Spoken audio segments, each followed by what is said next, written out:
We're back. I had a good take and I screwed the last take up. It was a mistake. That's what we do here at Mistakes and Mistakes. Mixtapes and mistakes. So I wanted to do this.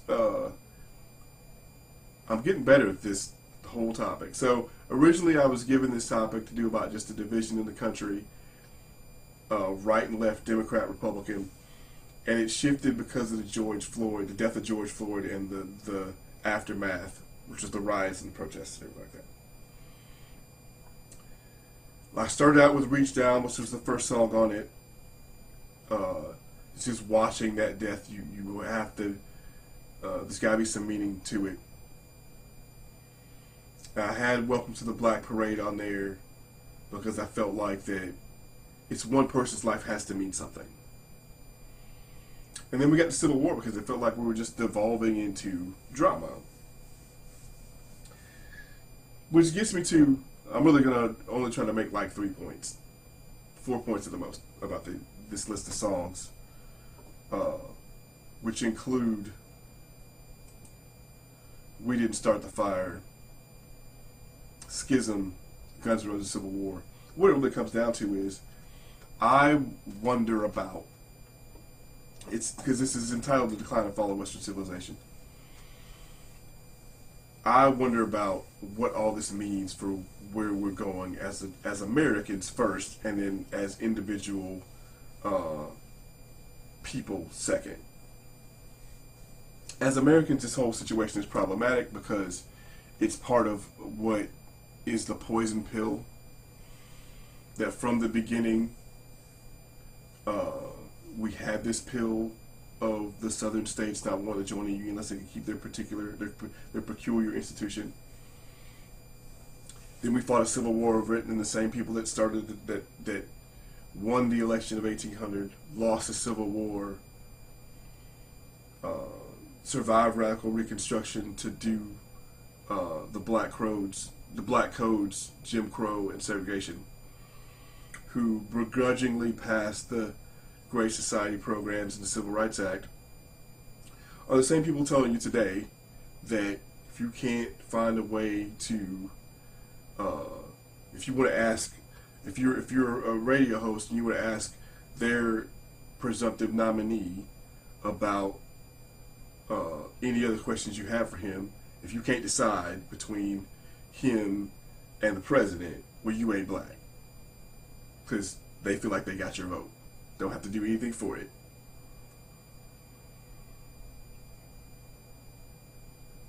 But that doesn't mean that for all the faults of the Democrat Party that the Republicans are in any way absolved. They used to be the party of civil rights, but then they stopped doing that for various reasons. They became the party of secrets and lies. But then they don't, the constituencies that still deal with them, they don't even serve those constituencies.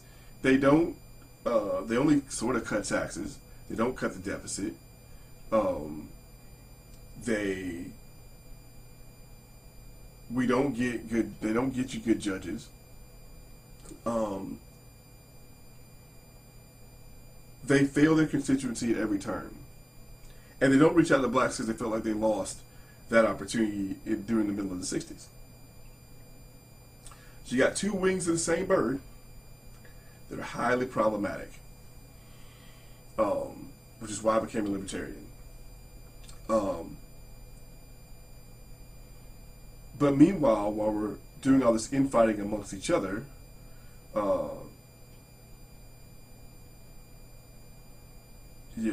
we're not having the white discussions, which is on this list. Though I think Shittown actually is probably a better idea because we're so disconnected as Americans as far as like even knowing what our own neighbors are doing. But then on the flip side, we got the whole Karen thing where people like to be super nosy.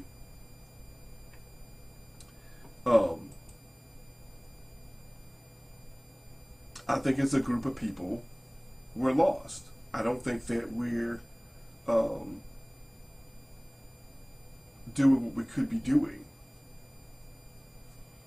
And I don't think that our media helps us. Our media loves to frame stories in a way that gets them the most clicks and the most ratings and the most likes, um, and the most drama during election season. And when you get to the litany of the names that have been uh, in the last few years that have had these instances that have been highlighted by the media, uh, note that they all happen in Democrat-run places, um, by largely liberal police departments. Um, and the media, the way the media highlights the black struggle is that black lives are only validated when they're taken by white people. They don't highlight, they don't deal with black on black crime. They don't deal with the prison system that disproportionately affects blacks and other minorities. They steer us all away from the Constitution and then reread the 13th Amendment. When you want to talk about people like Amy Klobuchar or Kamala Harris possibly being Joe Biden's Democratic vice president, reread the 13th Amendment and think about Kamala Harris's history with the California prison system. You can go find that story. It tells itself. But reread the 13th Amendment. I think it needs to be revisited.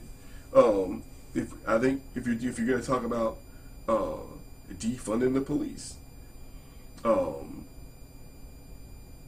you've really done is reaffirm 2A. This whole last 6 months is done. If 2A wasn't a question that now we have the answer to, well, now we got the answer to that. The First Amendment's a little murky because we don't know how we feel about that. But there's Supreme Court precedent that for national health concerns, some of those things go out the window. And it's Jacobson v. Massachusetts really leans more on the 10th Amendment premise that all rights and powers reserved that are outlined in the Constitution go back to the states. And that in the time of a national pandemic or a national health crisis, the 10th Amendment is supposed to reign. Interesting. I hadn't thought about it, so I had to go research that case for something else. But we're in the middle of a situation where, much like White Male American by Pearl Jam, yes, everybody has run-ins with the cops. It's not just black people, it's white people. People want to dismiss the federal crime statistics, but they're out there for a reason, and the facts are what they are. You're more likely, if you're male and over 22 years old, whether you're black or white, you're more likely to be killed by someone you know than a police officer. Acquaintance deaths and familial murders are twice the rate of interactions with law enforcement by anyone. But if you're male and over 22, that's pretty much how you're going to die when it comes to violence in America. Someone you know is going to kill you. I think it's really interesting that they want to dismiss the black on black crime situation when it comes to those statistics, and how you're not going to solve that problem culturally till you readdress the Great Society programs that basically codify the plantation system, but nobody wants to talk about that either. And I think the 13th Amendment is definitely part of that. And when you read it, there's something specifically that is said in the language of the 13th Amendment that I don't think anybody thought about. That I will say that to say this. I disagree with the idea of presentism, which is the idea of putting modern morals and ideas on past events. I'm okay with letting the actions of the past speak for themselves. I don't have to morally figure out whether Nathan Bedford Forrest or Beauregard were bad people, because they did, or even Andrew Jackson. There are 6 other super racist presidents, not because they're racist by today's moral standards, but because they did actual atrocities to blacks, Native Americans, Asian Americans, and Native Americans. I ain't got to talk about the Trail of Tears of the Battle of New Orleans.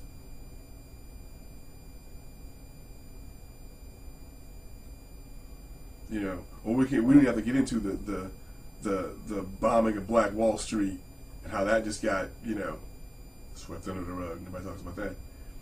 We don't teach history in a way that says that we're going to learn about it in context and then find a way to solve similar problems in the future. We teach it in order to make people have an emotional response to the past and then apply that emotional response from the past to the present. It doesn't do any good for anybody. It doesn't teach anybody practical thinking skills or anything like that. It just makes a bunch of emotional people. It provides people with crutches, and it provides other people with the means to use those crutches against other people. That's how I feel about that. Overall, I feel like that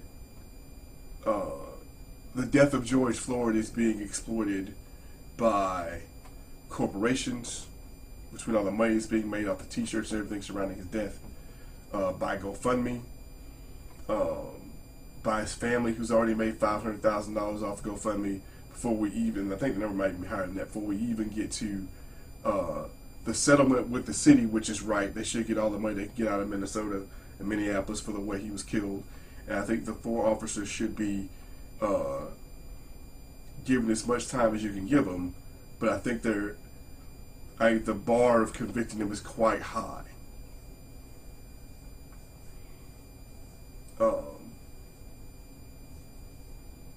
I think it's really interesting that Keith Ellison, who has a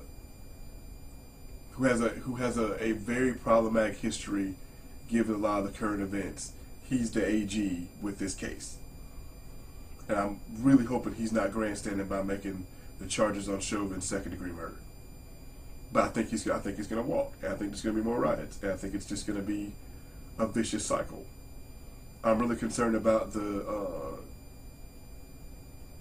new identitarian religion that seems to be spouting. If you go watch all the old school Democratic Party people kneeling in this weirdly religious way, which has also been happening around the country, just for regular people, that's weird. I think we got a long way to go, but I think we should really appreciate where we're at, and I think that we're going to lose the republic if we don't realize that while we're all on a unique team, I think every member of that team needs to know what its worth actually is, instead of just every few years they poke you and they just say, well, we got your vote, we don't care. They don't. It's real interesting how they don't address any actual concerns in the black community until they need your vote. But what's funny is the same thing can be said about any other constituency in America. They don't really try to address anything with teachers until they strike or there's an election year. They don't try to fix any how that money's spent or anything like that. They don't address they're only now really getting into the whole nursing thing and how those people should be treated, even though they've been talking about healthcare being a human right and having an absolute right to your labor for like the last 10 years. But nobody wants to reconcile those two thoughts. It's just stuff. But that's where we're at. I like this topic. I think doing this was timely and controversial. And that's kind of what this channel is kind of supposed to be for. Give me a hot topic. Let me come up with a playlist for it, and then we'll talk about it. And I'm sure there's going to be a lot more comments on this video than probably all my other videos. But keep them coming. I like, getting a topic that I had to really think about and had to really soul search on. And there's a whole bunch more I could say, because I did like 2 hours all told in 2 other shots at this. So I got it down to under 30 minutes this time. There's a whole bunch of other stuff I just didn't even say this time. Because I'm trying to do this brevity soul wit thing. So, let me know what you think. I might end up having to actually create a Facebook page for this instead of just having wars on my own page. So, we'll see what happens. Anyway, feel free to like, share, subscribe, and we'll do another hot topic when you see me one.